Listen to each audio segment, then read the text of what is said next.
मैं एक सरकारी स्कूल की टीचर थी। 35 साल की होने के बावजूद अभी तक कंवारी थी। अक्सर ही अपनी तनख्वाह से गरीब बच्चियों की मदद कर देती। एक छोटी बच्ची मेरी क्लास में पढ़ती थी। हमेशा मैली कुचैली और उदास नजर आती। एक दिन इसे डांटा तो वो रोने लग गई। पता चला कि इसकी माँ का इंतकाल हो गया है। मुझे इस पर बहुत तरस आया। मैं अब इससे बड़ा प्यार करने लगी। एक दिन वो ज़बरदस्ती मुझे अपने घर ले गई। वहाँ जाते ही मेरा कलेजा फट गया, क्योंकि इसके घर में वो छोटी लड़की ज़बरदस्ती मुझे अपने घर लेकर जा रही थी। मैं ऐसे कैसे किसी के घर में दाखिल हो सकती थी, लेकिन इसने मेरा हाथ पकड़ा और मुझे हाथ पकड़ के अपने घर में ले गई। मेरा इसके साथ कोई ख़ास रिश्ता नहीं था और अब मैं इसके घर के अंदर खड़ी थी। लेकिन जब मैंने इसके आस-पास देखा तो मेरा कलेजा मुंह को आ गया। इस घर में तो कोई अजीब सी हरकत हो रही थी। साफ पता चल रहा था कि यहाँ पर कुछ भी नॉर्मल नहीं था। मैंने आसपास देखा जब सामने से एक आदमी इस तरफ आया और इसने हाथ में एक अजीब सी चीज़ पकड़ रखी थी। जब इसने मेरी तरफ देखा तो मैं चीख उठी, लेकिन साथ ही इसने मेरे मुंह पे हाथ रख दिया और कहा कि चिल्लाओ मत, तो सबको पता चल जाएगा।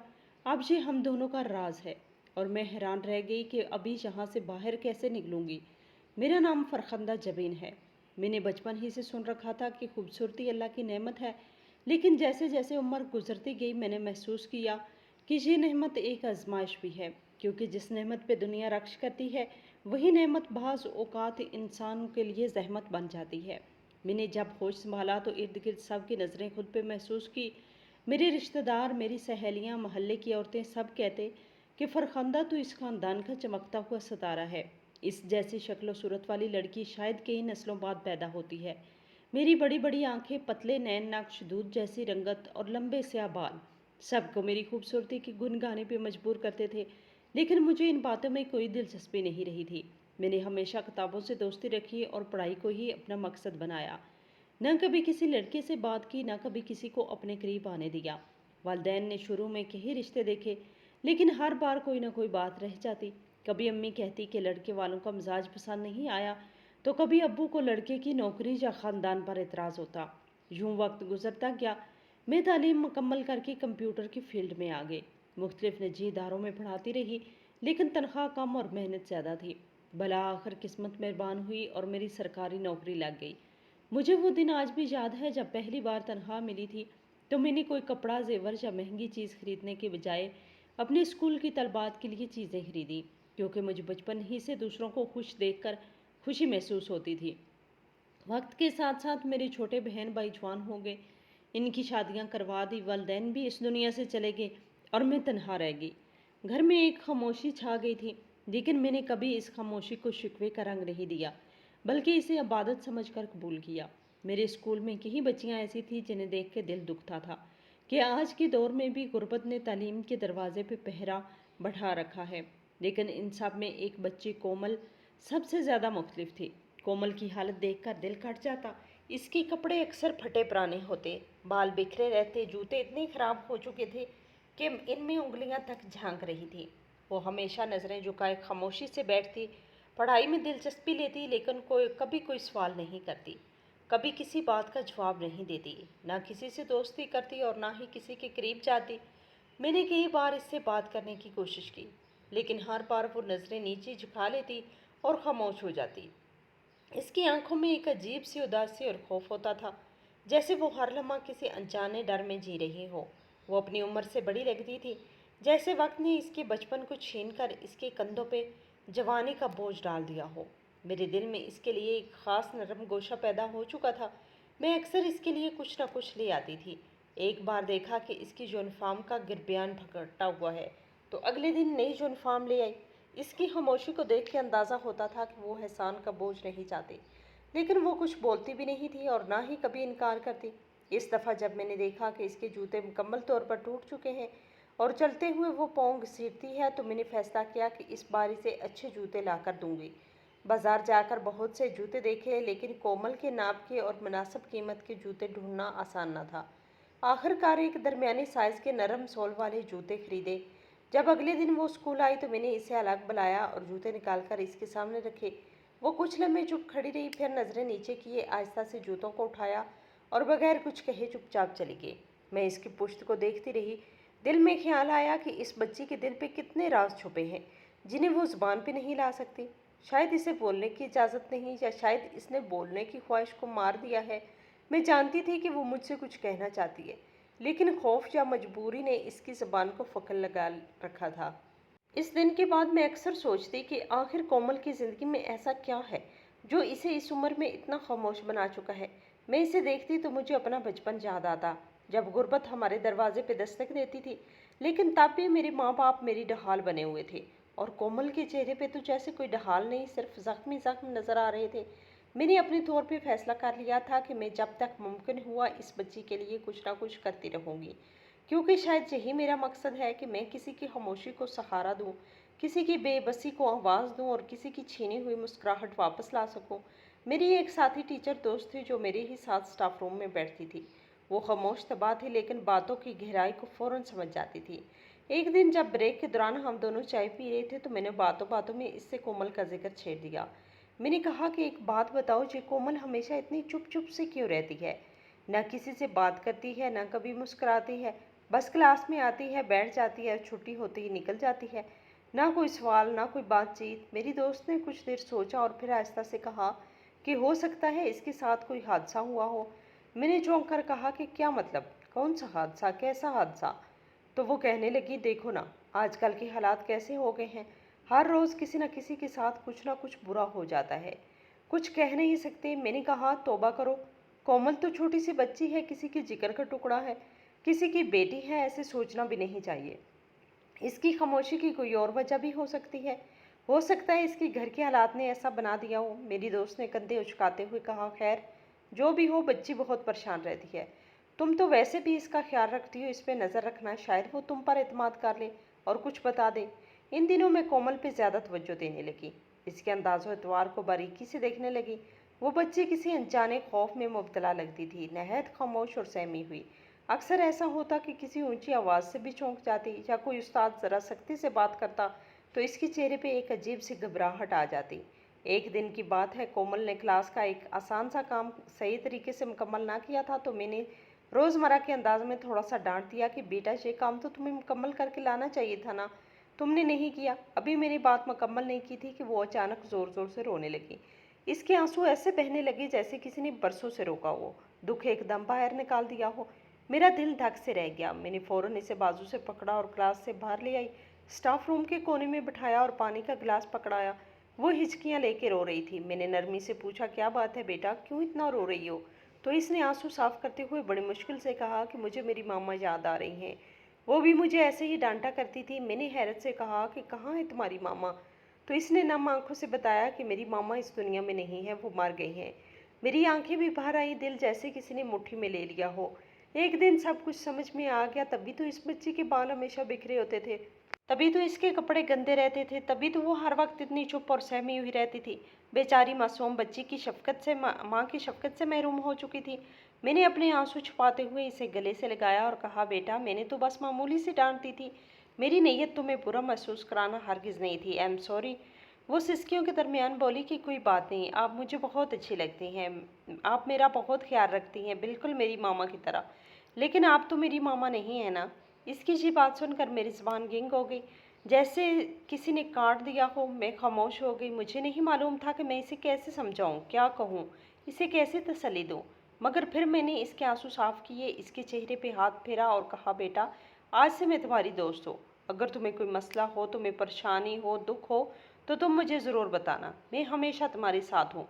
वो थोड़ा सा मुस्कुराई, लेकिन आंखों में उदासी अब भी तैर रही थी। मैंने कहा, चलो क्लास में वापस चलते हैं, और इसके छोटे छोटे हाथ थाम कर इसे ले गई। साथ दिल में एक अजीब सा अज़म पैदा हो चुका था, मैं कोमल के लिए वो सब बनूंगी जो इसकी ज़िंदगी से छीन चुका है। अब मैं कोमल से और भी ज़्यादा प्यार करने लगी। जैसे जैसे वक्त गुजरता गया, मेरे दिल में इसके लिए एक माँ जैसा जज्बा बढ़ने लगा। जब ब्रेक टाइम होता तो मैं अपनी रूटीन के मुताबिक चाय या कुछ खाने के लिए कुछ मंगवाती, और हमेशा इसका एक हिस्सा कोमल के लिए अलग रखती।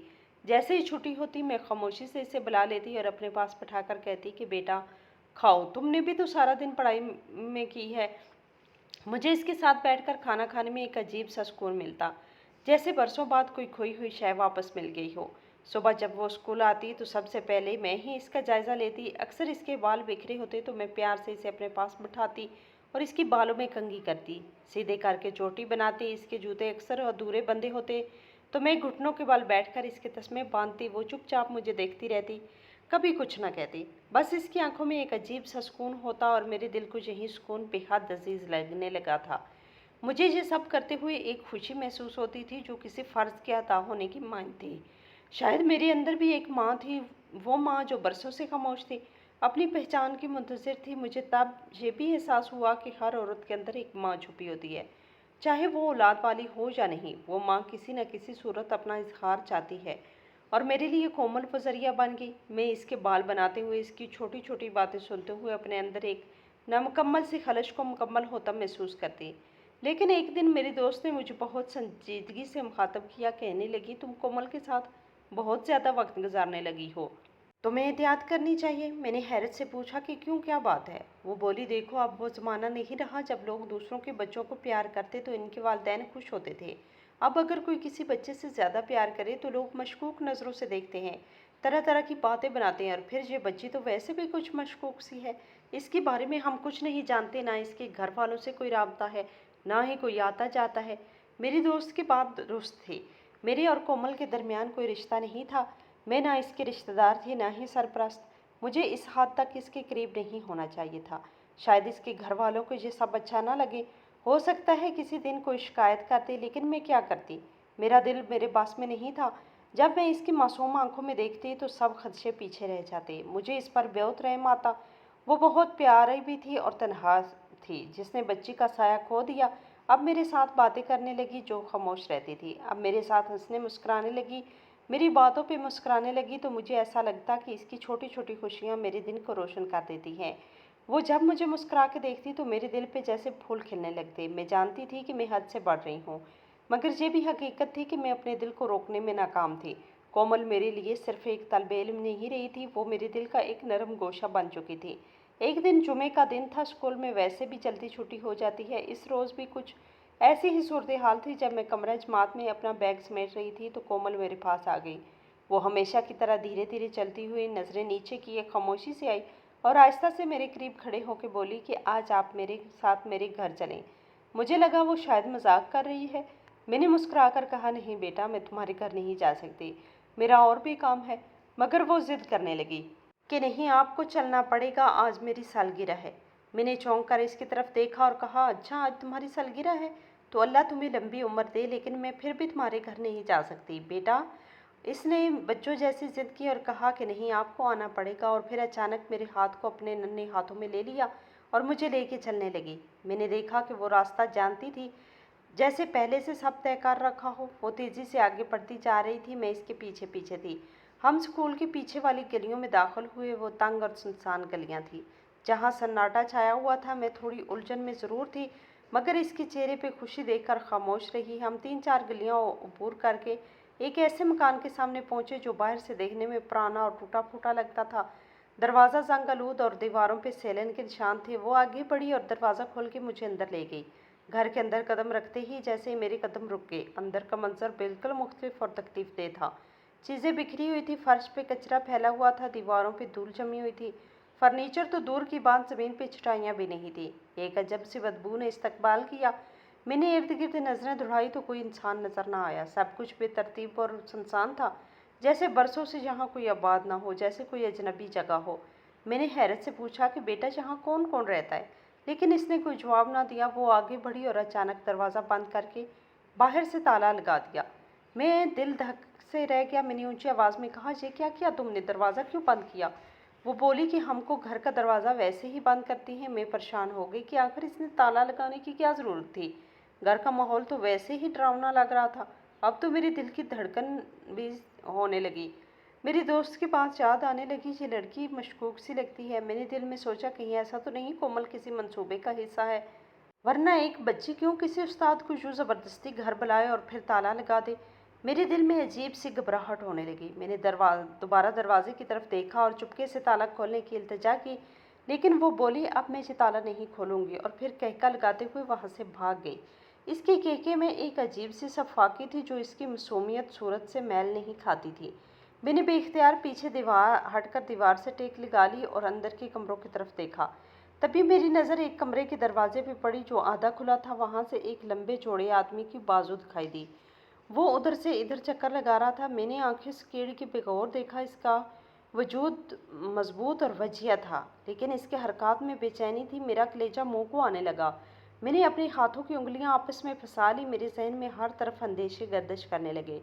मैंने दिल में कहा कि अब तो मैं वाकई फंस चुकी हूँ इस सुनसान और बोसीदा घर में, जहाँ ना कोई जान पहचान, ना किसी को खबर कि मैं कहाँ हूँ। मेरी मौजूदगी से किसी को इतला देना मुमकिन ही नहीं था। मैं खूबसूरत भी थी और माली तौर पर मुस्तहकम भी, और ऐसे हालात में कुछ भी हो सकता था। मुझे हर लम्हा लगने लगा जैसे मैं किसी बहुत बड़ी साजिश का शिकार हो चुकी हूँ और अब शायद निकलना मुमकिन ना हो। थोड़ी देर बाद वो आदमी धीरे धीरे मेरे कमरे की तरफ आने लगा। इसकी कदमों की चाप मेरे दिल की धड़कन के साथ तेज हो रही। मैं दीवार के साथ सिमटती चली गई और आंखें बंद करके अल्लाह का नाम लेने लगी। वो आदमी आस्ता आस्ता मेरी तरफ बढ़ा। इसके हाथ खाली नहीं थे। इसकी गोद में एक बच्चा था जो शायद 1.5 साल का होगा। बच्चे के कपड़े भी गंदे थे और इसके चेहरे पे किसी बीमारी की पुरानी झलक नुमाया थी। साथ ही किसी और कमरे से रोने की आवाज़ें भी आ रही थी, जैसे कोई दूसरा बच्चा भी वहाँ मौजूद हो। मैं अपनी जगह साकत बैठी रही। दिल बुरी तरह धड़क रहा था, लेकिन जैसे ही वो करीब आया और इसकी आंखों में दुख और थकन का अक्स देखा तो दिल को कदरे इत्मीनान सा हुआ। वो रुक कर बोला, जी आप कौन? मैंने फौरी जवाब दिया कि कोमल मुझे ज़बरदस्ती यहाँ लेकर आई थी। कह रही थी कि आज इसकी सालगिरह है। मैं इसकी टीचर हूँ। मेरा नाम फरखंदा है। मैंने कोशिश की कि मेरी आवाज़ मजबूत और पुरस्कून रहे ताकि वो मेरी घबराहट ना महसूस कर सके। वो आदमी गौर से मुझे देखने लगा, फिर आहिस्ता से बोला कि आप फरखंदा हैं। मैं आपके बारे में जानता हूँ। कोमल आपके बारे में बहुत बातें करती रहती है।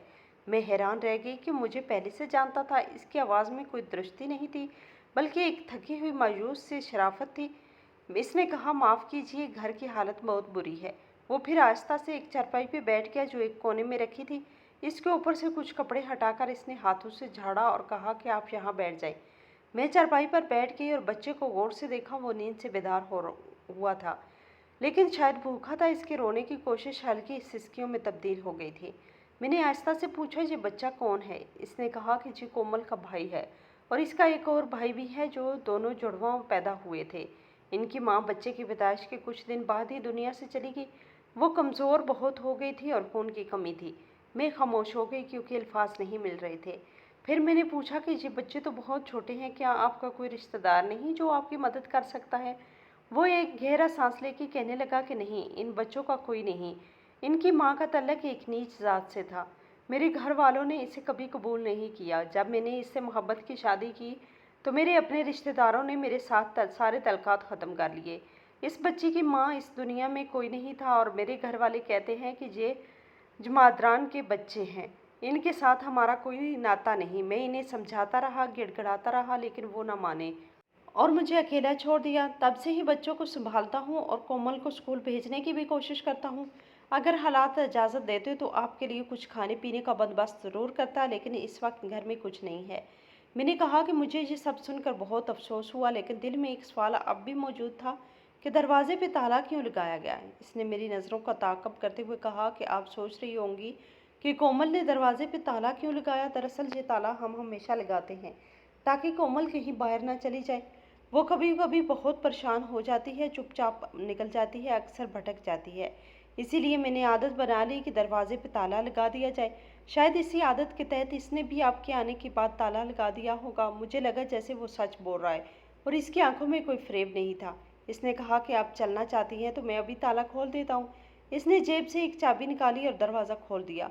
मैंने दरवाजे के बाहर निकलकर आखिरी बार इस शख्स की तरफ देखा जो बिखरे बालों और परेशान चेहरे के साथ अपनी गोद में बच्चे को थपक रहा था। इसने नहायत इज्जत से सर झुकाकर मुझे रुखसत किया। मैं वापस घर तो आ गई, लेकिन सारी रात करवटें बदलती रही।